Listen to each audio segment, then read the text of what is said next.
امام صاحب فاتحہ دینے جانے میں لیٹ ہو رہے تھے، تو جن کے گھر جانا تھا وہ بندہ امام صاحب کے ساتھ گالی گلوچ کرتا ہے، اتنی تیز عوام میں امام صاحب کو گالی دیتا ہے کہ آس پاس کے ہندو مسلم سبھی سن رہے تھے۔ تو ایسے شخص کے بارے میں کیا حکم ہے جو اپنے امام کو گالی دے؟ وہاں کے عوام اور جماعت کو کیا کرنا چاہیے؟ اس شخص کے ساتھ قرآن حدیث کی روشنی میں جواب عنایت فرمائیں۔ دیکھیں، سب سے پہلی بات تو یہ ہے کہ جب ایک شخص امام کی توہین کر رہا تھا تو وہاں پر کھڑے مسلمان کیا کر رہے تھے؟ کیا صرف اسی لیے کہ جب آپ بیمار ہوں تو امام صاحب میرے لیے دعا کر دیجئے، آپ کے گھر میں کوئی مر جائے تو اس کے لیے جنازہ پڑھا دیجئے، آپ کی بچیوں کا نکاح پڑھائے، بس اس کی عزت کچھ نہیں ہوتی ہے؟ جتنے لوگ سن رہے تھے، سننے کے بعد خاموش رہیں، سب گناہ گار ہیں۔ ایک عالم کی توہین کی جا رہی ہے اور آپ وہاں کھڑے ہو کے سن رہے ہیں۔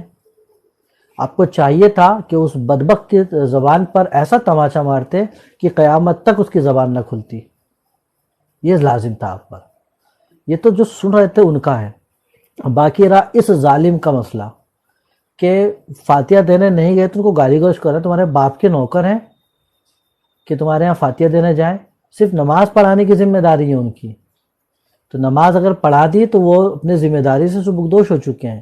اب یہ آپ کے گھر جا کر فاتحہ کر دیتے ہیں، آپ کے گھر جا کر دعا کر دیتے ہیں، یہ ان کی مہربانی ہے، یہ ان کا کرم ہے کہ آپ کے گھر پہ جا کر ان کا قدم آپ کے گھر پہ پڑتا ہے۔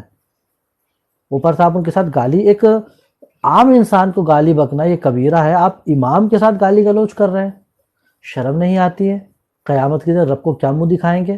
قرآن پاک میں ہے کہ قیامت کے دن لوگ اپنے امام کے ساتھ ہوں گے، یوم ندعو یدعونا سب بامامہم، ایسا لفظ قرآن پاک میں آیا کہ لوگ اس دن اپنے اماموں کے ساتھ بلائے جائیں گے۔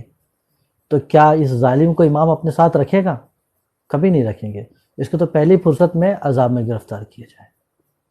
تو یہ نہایتی ظالمانہ طریقہ رائج ہوتا جا رہا ہے کہ امام کو غلام بنا کر رکھتے ہیں اور ان کو غلامانہ برتاؤ کیا جاتا ہے، اور جو بھی ایسا کرتا ہے، جو بھی کرتا ہے، خواہ وہ عوام ہو، ایک شخص ہو، پوری جماعت ہو، مسجد کا صدر ہو، متولی ہو، کچھ بھی ہو، ایسا کرتا ہے وہ سخت گناہ کبیرہ کا مبتلا ہے۔ اور اگر عالم ہونے کی وجہ سے اس کی یہ توہین کرتا ہے تو خیف علیہ الکفر، اس پر کفر کا خوف ہے، اور دنیا میں اس کا وبال دیکھ کر جائے گا وہ۔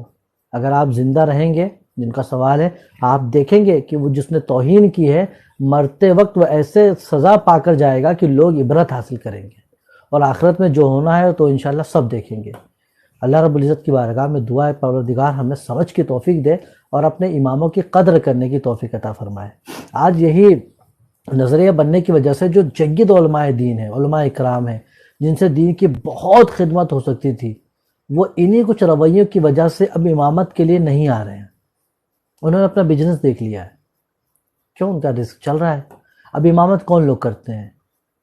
خالص حافظ، خالص قاری، جنہیں نہ صحیح سے طہارت کے مسائل معلوم ہوتے ہیں، جنہیں نہ صحیح سے نماز کے مسائل معلوم ہوتے ہیں، جنہیں تو خود یہ نہیں پتہ کہ میں نماز پڑھ رہا ہوں میری صحیح ہو رہی کہ نہیں، دوسروں کی اللہ ہی بہتر جانے۔ انہیں اپنی نماز کے مسائل نہیں معلوم، وہ امامت کے مسائل کیا جانیں گے؟ لیکن یہی ماحول بن رہا ہے، اور اس چیز کو دیکھ کر ہر اس درد محسوس کر رہے ہیں، لیکن کوئی کہنے والا نہیں ہے۔ بس اس طرح کہہ کر ہم خاموش ہو جاتے ہیں کہ جیسا چل رہا ہے چلنے دیجیے، لیکن جیسا چل رہا ہے چلنے دیجیے کہنے سے کام نہیں چلے گا۔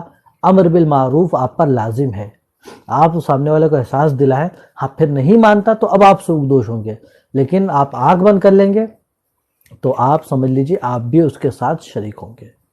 واللہ تعالی اعلم۔